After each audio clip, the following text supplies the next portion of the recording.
Hey, photo opportunity. Come on up there, fella. Okay, come on, mate. Right there. Up the front. Come on, everybody. People up the back. Come on, sweetheart. What's the photograph? Come on. And you too, Judy Malone. Come on. Come for the Architect's Digest. Crowd in. Hey, all be fun, mate. I want you to say success at the count of 3. Here we go. 2, 3. Success!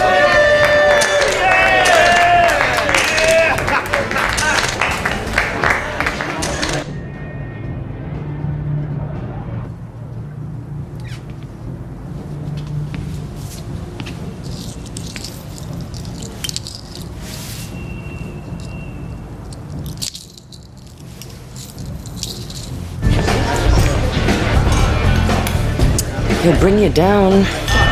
And bring us all down. Hey, print those up tonight, eh? I think we should leave. Party's just starting. For God's sake, now, please. Why? Are you horny? You know, going home sounds fun. Who are you going home with?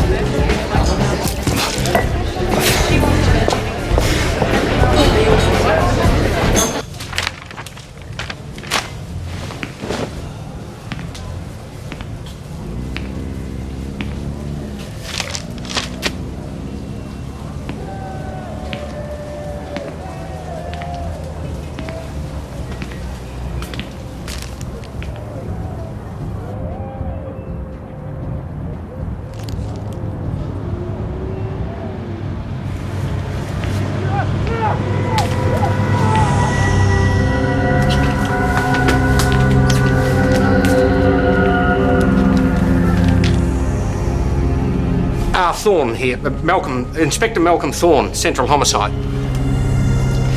I've just witnessed a murder.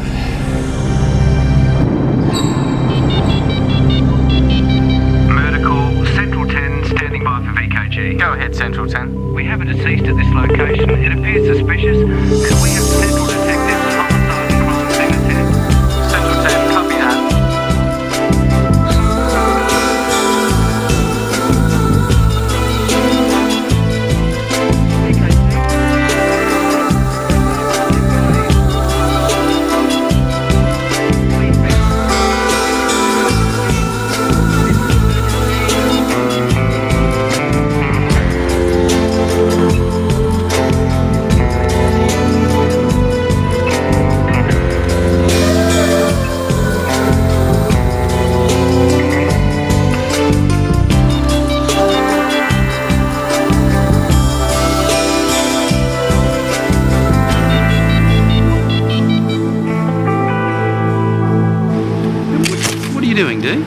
Taking a photo of what isn't there. A man was thrown from the roof. That's the report we got. Yes, well, I'm afraid we haven't got a body. Conspicuously absent. There's no blood, there's no evidence. Nothing happened here, I'm afraid. The informant's running around inside trying to find out what they did with the victim. And who are we dealing with here? Some loony? Inspector Thorne, as a matter of fact. He's our eyewitness. It's not a joke, Morgan. There's a genuine police down there. What's it got to do with us? Oh, no. Not more of them. Good evening, I'm Detective Vance. This is Detective Hayden. Morgan Mason, these are my officers. Will someone please tell me what's going on?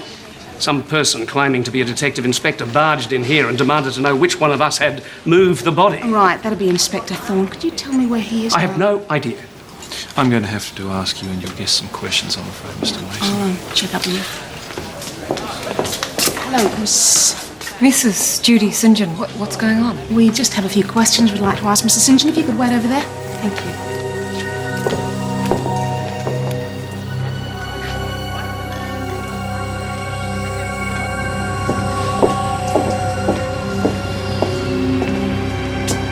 Can you believe it? Actually, maybe we should stand back a bit. If this is crime scene, you know what Fisk's like. Of course. I'm in the office directly across the street, right? I look over here, I see two people struggling. Then I see one person hurtle over the edge into the alley. Now, the other person that was up here, they didn't hang about. But I've seen enough to know that the person who went over was obviously pushed. Now, the $64 question is, where is he? And have you found anything up here? No, nothing. And where were you? You were... That window there. That window there. That one. Well, you had a clear view. Yeah, well, I certainly know what I saw. Was there anybody else in the room with you, Malcolm? No one. And can you give us any kind of time frame for this? It happened very quickly. Right? I'm turning away from the window. Right? And now the corner of my eye, I see a couple struggling up on the edge of that roof. And by the time I turn back, focus on it, they've disappeared again. Next minute, a person reappears, hurtles over the edge of the roof, and then a woman appeared. A woman? Yeah, blonde, wearing a black gown, and then she backed off, disappeared. You can't actually see very much of the street from here, can you? Hey, well, I didn't see him land because that time I'm heading for the mobile. Hey, you seen what you came to see? How long did it take you to get to the street? Look, no more than a few minutes, and when I got down there, no sign of the body. And Fisk should have found some evidence of the body in the alley too, but he didn't, and guess what? I can't account for that either.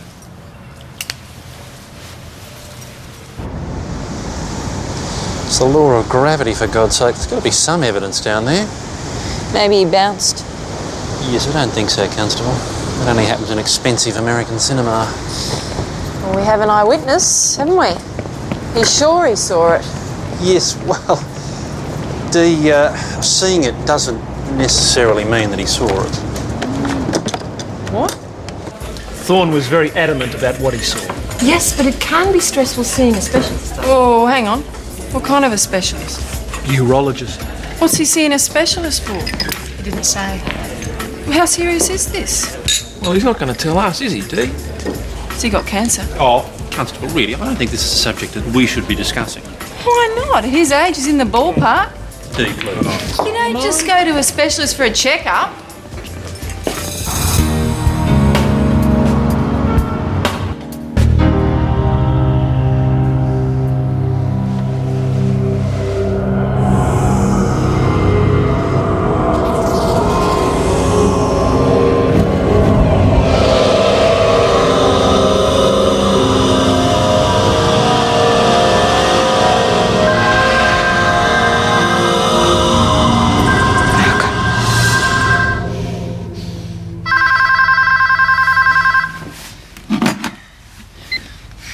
Tess Vance. It's landed. What has? The body. Where? Exactly where it was supposed to. Just took 12 hours to get there.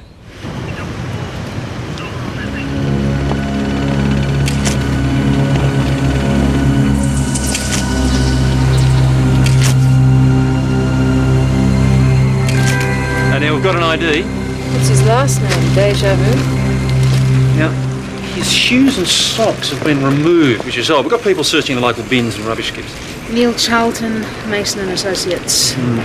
A few things are starting to fall into place. He had soil covering his hands, his face and his clothes.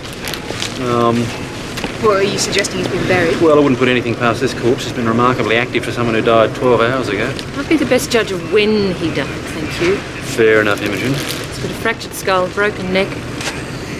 The lividity indicates that he was lying on his back after death. Yes, no, not here he wasn't. Not on this particular surface. I'm the witness in this case, so I've got to prepare a statement for your investigation. But my advice is turn Mason and Associates inside out, because he had to be somewhere last night, didn't he?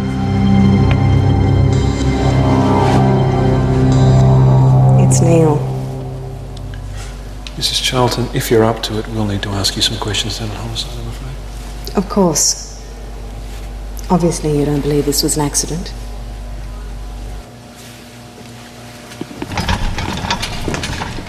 Last night was supposed to be a triumph. Neil's design had just won Mason the contract for the new sport. That the woman you saw on the roof of the Mason building? We'd come to Can't a be sure. announcement. Did you leave the party with your husband? No. No, we had a row. What about? I wanted to go, he wanted to stay. Stupid. It wasn't serious. And you did leave? Yes, I took the lift to the car park and I drove home. Were you worried when your husband didn't come home? Well, he often stayed out all night. He liked the casino. Did he have any debts, gambling debts? No. Any enemies? Neil was a brilliant success. Some people were envious of that. But I can't imagine anyone having a reason to do this to him. What were you wearing last night, Mrs. Charlton? A black evening gown. We'd like to examine that if we may.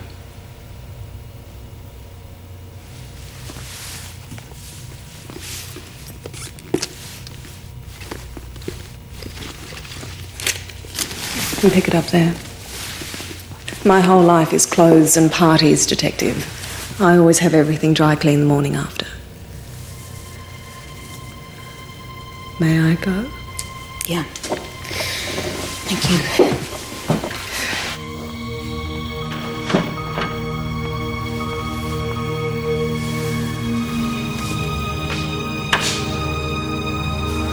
You know, something worries me about Mrs. Charlton. If you're on the way to the morgue to view your husband's body, would you stop off at the dry cleaners? Well, she seems to be in shock. You know, people do strange things.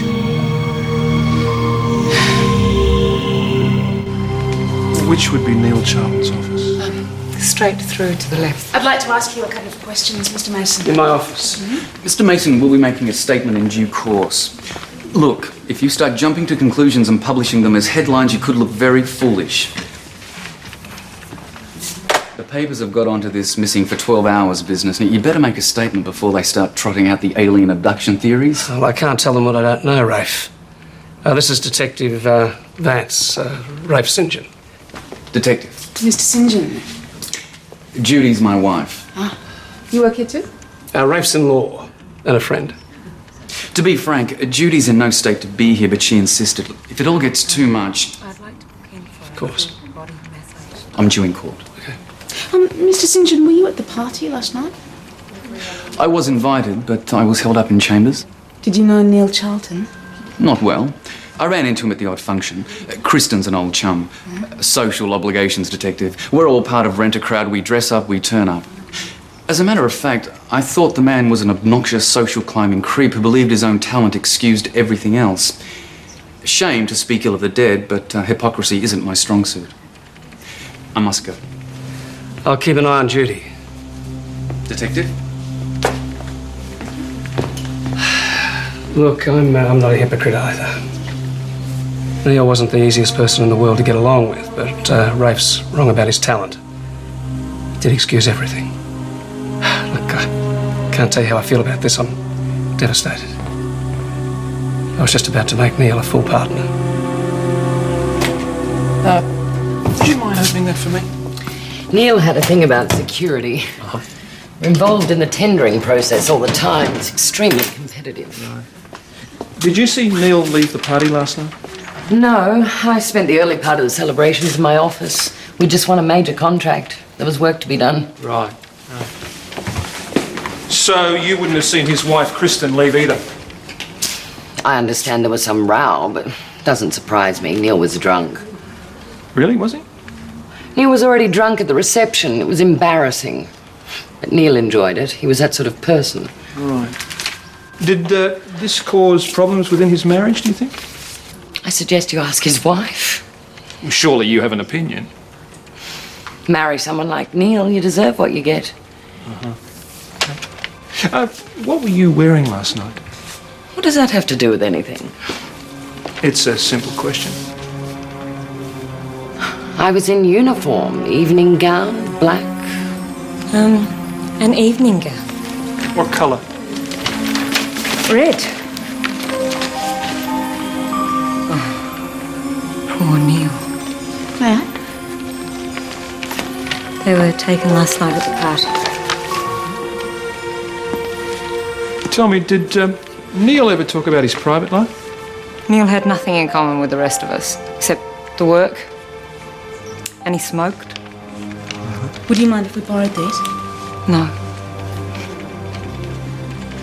Philippa Street, Kristen Charlton and Judy St. John are all blondes. St. John. What? St. John's pronounced St. John. All right, whatever. Thorne said he saw a blonde. maybe. He had other things on his mind, remember? Yeah? Have you spoken to him about that? No, of course not. Maybe we should. Maybe we should respect the man's privacy too, huh? Yeah, nothing wrong with giving a bit of support. I found some credit card receipts in Neil's office. It might be worth our while to get a breakdown on his cards. Also, Philippa Street wore black last night and Judy St. St. John didn't. Lividity affected the posterior wall of the stomach and the posterior wall of all the internal organs, indicating that he was moved after death. Stating the obvious, wouldn't you say? Look, moving the body to get rid of it, I can understand, but why bring it back? What about the shoes and socks, Tootsie? They were removed after death occurred. Abrasions on the heels are consistent with the body being dragged backwards. He has surprisingly few injuries. Superficial scalp wound, which would have bled extensively, a fractured skull, fractured neck at C2 to 4, one fractured wrist, fractured ribs, ruptured lungs and punctured spleen. You seem disappointed by that list. Considering the height from which he fell, I would have expected to see every internal organ ruptured. Extensive fractures to the skeleton, including ribs, pelvis, neck. Don't tell me Dee was right, he bounced. Oh, the injuries are consistent with a fall, just not one from that height. Give me a hand to roll them over. You see the indentations on his back? Yeah. Yeah. Okay, I'll put him down now. The surface on which Neil Charlton fell and remained on for some time was uneven in texture and shape. He did not land on that street.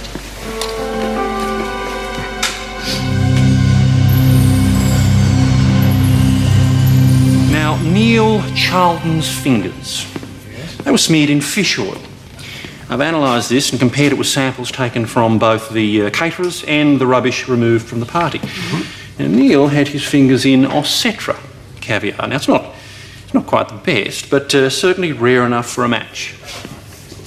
And just what would we match it with?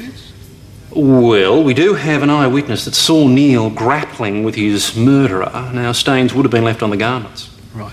Unless the garment's been dry cleaned. Now, that corpse had contact with the earth. It was not buried in it. Now, when you add that to Imogen's findings at the autopsy, it is very clear what happened. Yes? Right, just go with me, Hayden. He falls. Right? He falls. Yes. His fall is broken. By what? A vehicle, Hayden. A vehicle. Got it. And it contains this. Concrete dust. So the vehicle keeps going, taking the corpse with it? I was at the window until I saw Neil fall. Now, if this so-called convenient truck had come up the street, I would have seen it. Steve Hayden. Well, suppose that it was coming the other way. It's a one-way street. Right. Sure, cut. Who is this? Not that I ever do it. If this guy's taken off with a corpse, he's not going to draw the line at a few traffic regulations. Sir, we've got a lead from Neil Charlton's credit cards. Well, get on to it. Right. Point is, Malcolm, we're apparently dealing with an accomplice. An accomplice who changed his mind. I don't want excuses, I want results. I can't work miracles. Damn, Ross, just get that concrete poured on schedule. Ah, Inspector, Thorne, isn't it? Yeah, you looking for me? Yeah, this one of your sites? Yeah, we sometimes invest in these construction packages. Sounds like you were having problems. Just the usual, we live and die by deadline. Look, I've got a meeting if you don't mind. Of course. Mr. Mason, did Neil Charlton design the building for this site? Yes, he did, as a matter of fact. Excuse me. Mr. Davros, is it? Who are you after? We require your cooperation in a search of this site. Oh, come on, I got concrete on the way. There's been a suspicious death. Now, evidence on the body suggests it came from a construction site. I'm declaring this site part of a crime scene. No one is to leave the site during the search.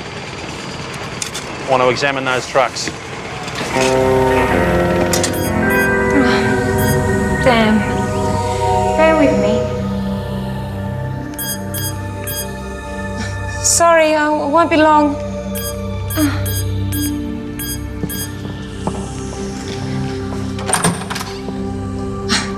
Sorry to keep you waiting. I can never remember the damn code. Mrs. St. John, we have a few things we'd like to check with you. I was about to leave the office. This won't take long. Did you and the deceased go away on business trips very often, Mrs. St. John? No, once or twice. I don't know what else I can tell you. Only once or twice. 8 times to the Elysee Hotel in the last month alone. The Half-Tide Resort at Maitland Bay 3 weeks ago. I presume your husband Ralph was elsewhere on these occasions, ma'am? I don't understand. You don't understand? Okay. Neil Charlton booked and paid for these rooms on credit card. We talked to the staff, showed them photographs. Not only did they recognise Neil Charlton, also his female companion.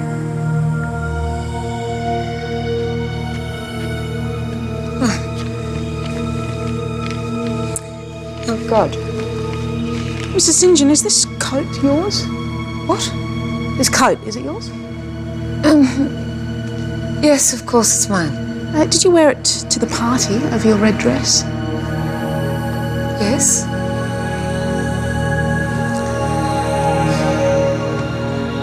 Now all the blondes are in black.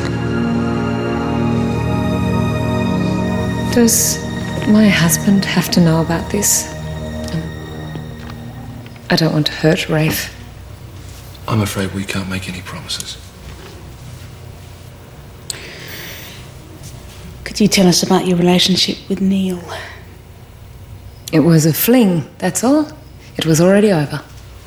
Whose idea was that? Mine? Why? Neil was incredibly indiscreet. I didn't want to lose my marriage. Then why did you have the affair? Neil was different.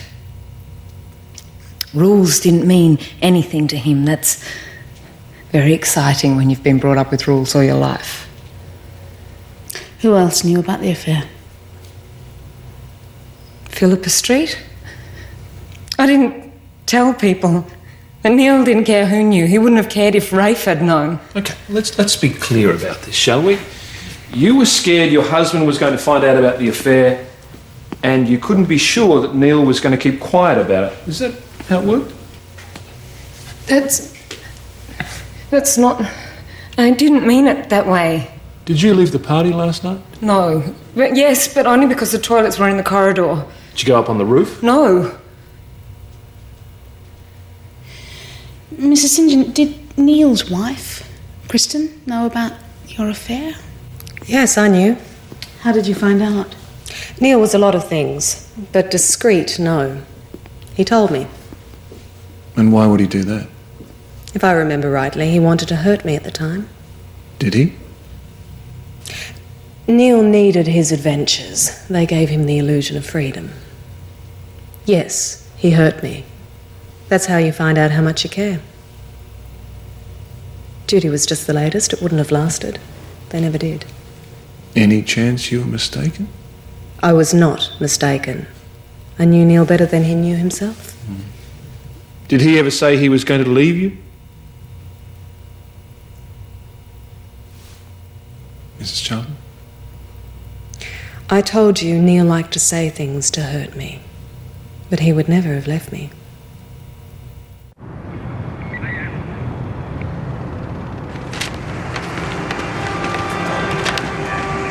Whose truck's this? Mine. Open the tailgate, please.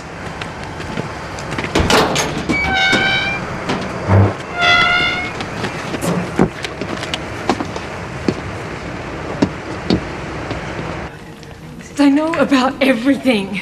Everything. Take one of these, it'll calm you down. Philippa, what's going on? The police know about Neil and Judy. What? My God, you didn't know about them, did you? Not totally naive, Philippa. I knew about Neil's affairs, I just wasn't aware he was working his way through the bloody office. Sorry, that was crass and uncalled for and none of my business. Well, just for the record, Morgan, there was never anything between me and Neil. My mistake. I just thought that during that But first did you month... tell the police? I didn't tell them anything. Good. It never happened. Okay, now Neil Charlton was a womanizer. Judy St. John was his latest. Judy says it's just a fling that had been going on for months. That gives Neil's wife a motive. However, Kristen Charlton seems to have been prepared to put up with anything to preserve a marriage. Which brings us back to Judy. Now, she's still terrified that her husband's going to find out. Maybe Neil was threatening to tell Rafe. Motive. Did forensic get back to us about Judy's coat? No, Fisk's still at the construction site. What about Philippa Street? She's a friend of Judy's, knew about the affair, and she's been working at Mason's for 7 years. So? Well, despite 7 years of loyalty, it was Neil Charlton that was going to be made a partner, not Philippa. Kristen Charlton. Right? Sweetheart of the charity set. You feel sorry for her? Yeah. Well, let me tell you something.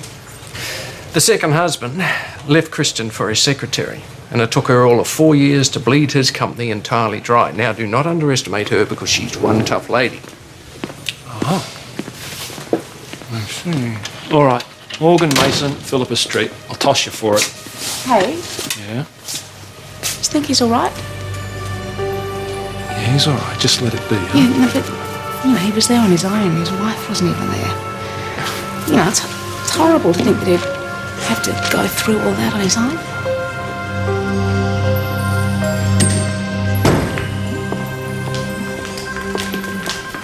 Rafe's on his way over. Why? Because I phoned him and asked him to come and get you. You're in no state to work. Well, I don't want to be at home. I don't want to answer his questions. Judy, you can't afford to wait for the police to tell him. They will, you know. You have to tell him about Neil. I can't. You have to. Darling, you all right? So sorry. Hope I'm not ruining your day. Of course not. Police and the media haven't left us alone. I'd take her home now. Done.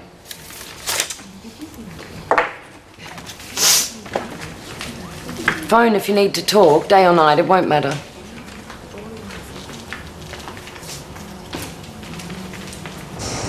If there was no evidence in the trucks, then what are we still doing here? We haven't actually finished yet, though. Well, Yeah, we're done. get the concrete in now. You've held me up all day with your wild goose chase. What's in these barrels over here? It's plasticizer for the concrete. All right, empty it, please. You can't do that. Just empty it, Mr. Devers. Sean, Mark.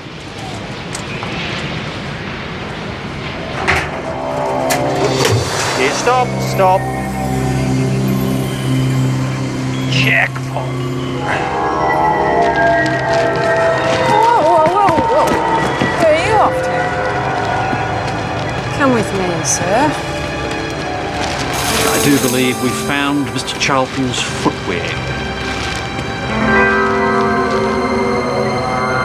Now, I've heard of things falling off the back of trucks, but you say he fell into your truck. Dead set. Oh, come on, Ozzy, you can do better than that. I'm feeding him. I didn't know until I got home. You drive the wrong way up a one-way alley, and just happen to be in the right place at the right time for a body to fall in your truck as it passes underneath.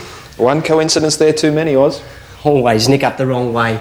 I cut out 3 sets of traffic lights. I save half an hour getting home. And you work for a company whose architects are Mason and Associates.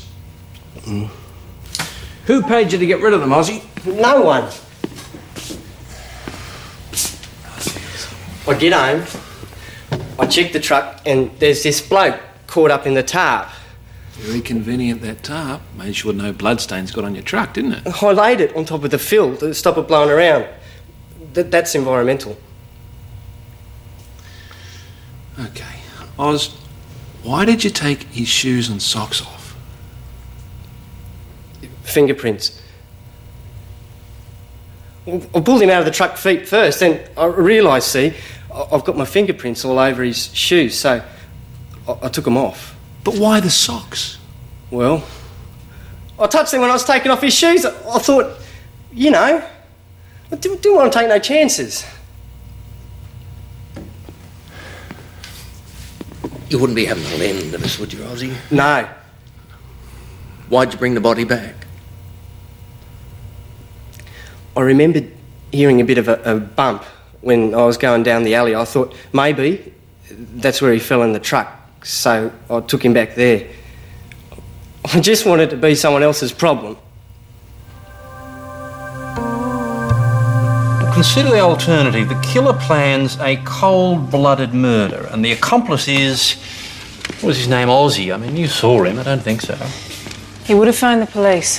Well, Dee, given enough stress, people have been known to panic. And anyway, this was not a cold-blooded murder. No. Neil Charlton's killer flung him from that building with no thought of the consequences. This was passion.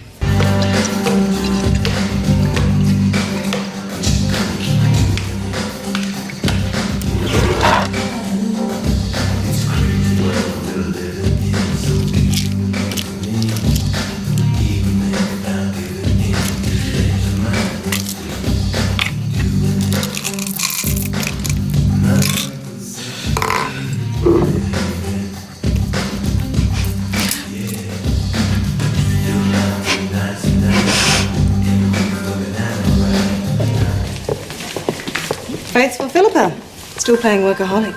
I'm sorry for your loss, Kristen.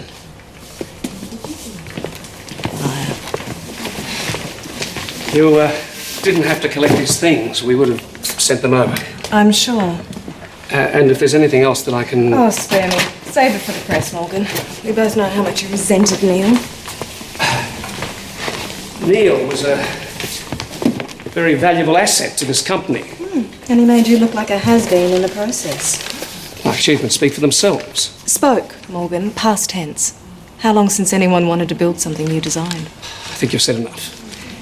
Neil told me how he forced you to make him partner. I bet Philippa loved being cut out like that. I'm going to forget you've said any of this, Tristan, for the sake of our friendship. Friendship? Does a friend stand by for 6 months and watch a little bimbo take my husband away? Go home, Kristen. Ralph doesn't know what his wife was up to. I'm going to tell him myself. Leave Judy out of this and stop making excuses for that bastard. You're the only one who fell in love with him, Kristen. No one else made that mistake.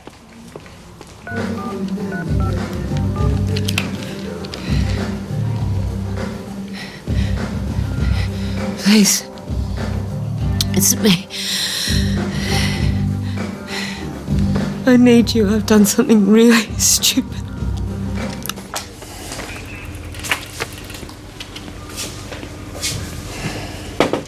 Yep. Good night, Malcolm. Yeah, good night, Tessa. You're not going to work too late, are you? Well, work as late as I need to, thanks, Tessa. Malcolm, you know if there was any kind of problem that... Now, you have a problem? No. Because if you do have a problem, my door is always open. Okay. Thank you. Tessa, if there are any problems, I can deal with them. Okay? Good. Good night. Good night.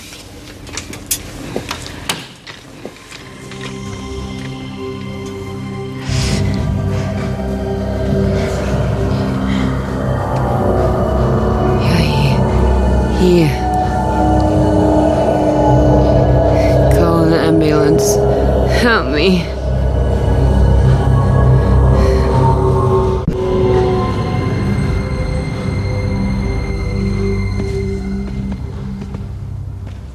What do you got for us, Fisk? Well, it's an apparent suicide. She's polished off a full bottle of vodka, more than enough diazepam and antidepressants. Mrs. St. John, it seems, was determined to make a decent fist of it. Who found the body? Mr. St. John over there. Rafe, I believe he calls himself. Was there a note? There was indeed.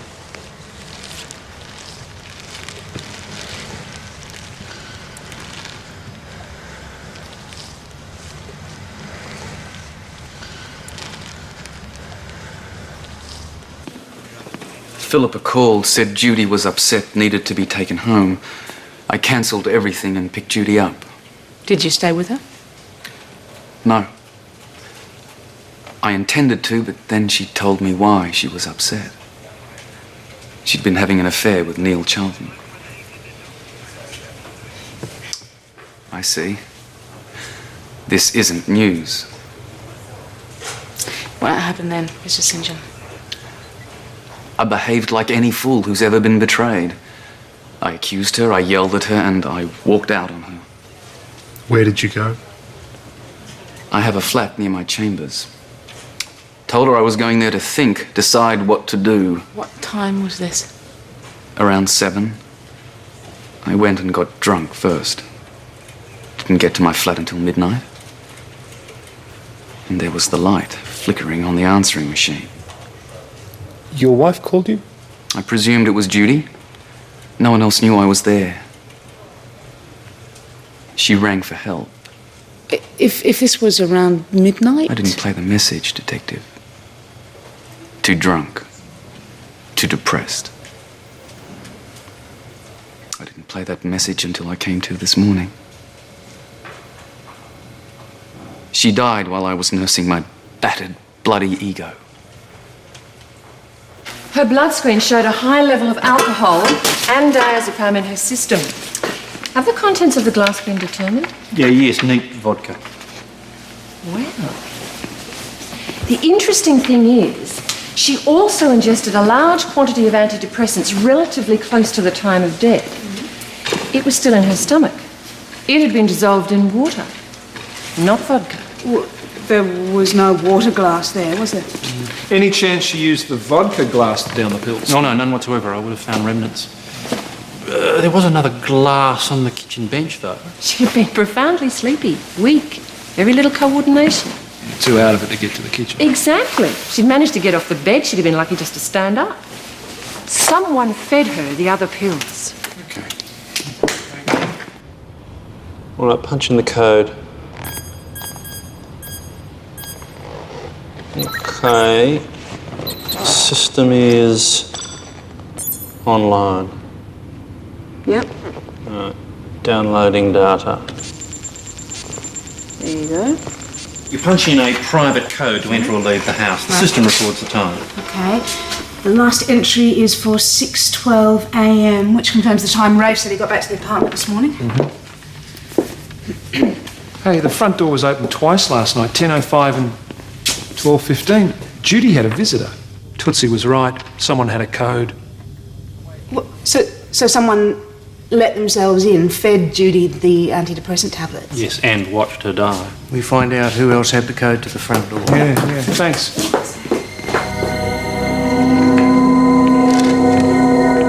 Mr. Mason, this is the access code to Judy St. John's apartment, isn't it? If you say so. Can you account for your whereabouts after you left here last night? Yes, I was taking a drive with Mozart. Good for stress. Were you alone? Apart from Mozart. Anyone in the office could have seen this number, couldn't they? Yes, I suppose so. Why would I have the code? No, Detective, I do not know it. Okay. Where were you last night? I stopped by Mason's at about 9 o'clock to collect Neil's personal possessions. All right. This is a list of phone calls made on Judy St. John's phone last night. She made a call at 9:22 to Mason and Associates. She certainly wasn't phoning me. I was in my office till about 10. Was there anyone else around? Kristen left at about 9:30. Morgan was here, finalising plans for the new project. I don't know what time he left. Judy called this office at 9:22. Did you take that call? No, I let the answering machine take the call. Judy asked if there was anyone here and hung up. I check the machine as soon as I arrive every day. I'd like to hear the tape. Oh, I'm sorry, I wiped it. You wiped the tape? I do every day.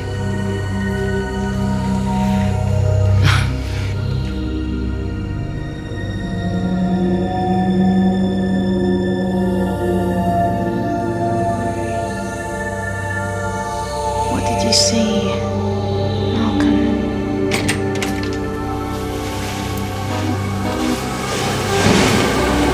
Woman, blonde, black gown, and then she backed off. A black evening gown. Social obligations, Detective.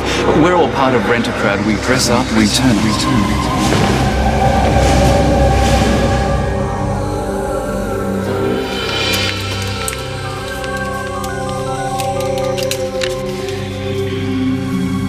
Steve, we need a warrant.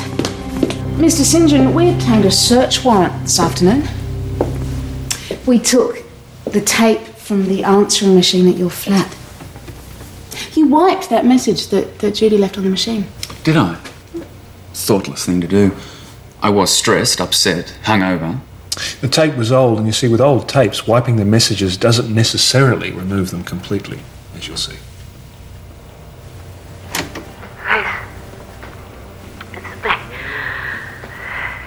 I need you, I've done something really stupid. Pills and booze and... Darling, I'd never betray you.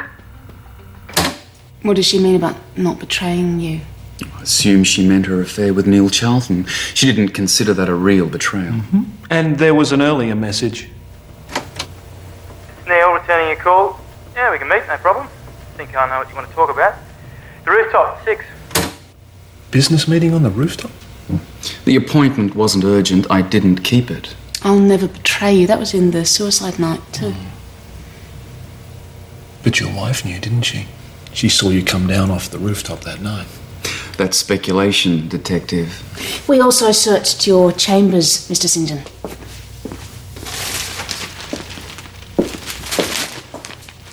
The stain on your silk barrister's gown matches the fish oil on Neil Charlton's fingers. He grabbed your silk before you pushed him over the roof. These allegations are based on caviar oil. No, these allegations are based on fingerprints.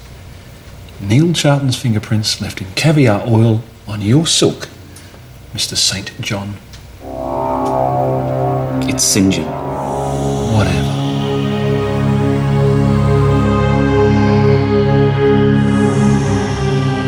Mr. Thorne?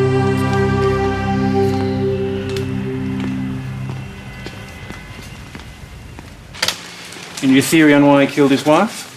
Well, they argue. She threatens to blow the whistle. Rafe does return his wife's call. Comes home, sees his opportunity, kills her. Very opportune.